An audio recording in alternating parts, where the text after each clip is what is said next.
Hi hello मी रंभा, स्वागत आहे तुमचं माझ्या एका नवीन मिनी ब्लॉगमध्ये. दिवाळी संपली, पाडवा संपला, भाऊबीज संपली, गाव फिरणं संपलं, माहेर पण संपलं, जत्रा खेत्रा सगळ्या संपल्या. आता लागले परत जोमाने कामाला.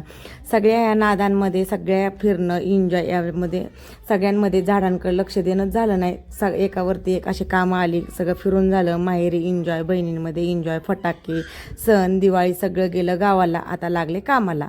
तर खूप दिवस झाले ना झाडांना ना लक्षच दिलं नव्हतं. जळलेली मटकटलेली पानं अशी काढली नव्हती. थोडंसं ना लहान बाळासारखं झाडांना पण लक्ष द्यावं लागतं. आपण प्रेमाने वाढवलेली झाडं त्या प्रेमाने वाढवलीच पाहिजे. तर त्यांच्याकडं लक्षसुद्धा दिलं पाहिजे. लहान मुलांना कसं आपण लक्ष देतो तसं त्या झाडांनासुद्धा आपण लावले म्हटल्यानंतर लक्ष देणं पण जरुरीचं असतं. तर खूप दिवस झाले, 15-20 दिवस झाले त्याला फक्त पाणी देणं चालू होतं. तर त्याचे खूप सारे असे पानं वगैरे असे जळायला लागलेली. तर नेहमी असं काय करत असते मी, त्याचे जे जळलेली पानं वगैरे आहेत ते काढत असते, छान असं त्यांची मशागत करत असते आणि मग त्यांना असे पाणी वगैरे घालत असते, खत वगैरे. तर चला म्हटलं तर त्यांच्याकडे लक्ष देणं खूप जरुरीचं आहे.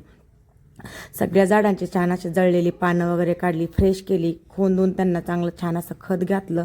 आणि थंडी सुरू झाली, थंडीमध्ये थोडंसं लक्षसुद्धा द्यावं लागतं आणि झाडांना जळून द्यावं लागत नाही. आपण एवढे छान असे झाडं वाढवलेली असतात, मग जळालेलं पाहून मनाला दुःख वाटत असतं. तर छान असे झाडं, एकही झाड असं नव्हतं की ते खराब झालं नाही. सगळ्या झाडांना छान असं सजवलं, सगळी पानं जळलेली मळलेली काढली, खत पाणी केलं. चला म्हटलं आता आपण नव्याने कामाला लागूयात. आता शेतातली पण कामं खूप आली होती.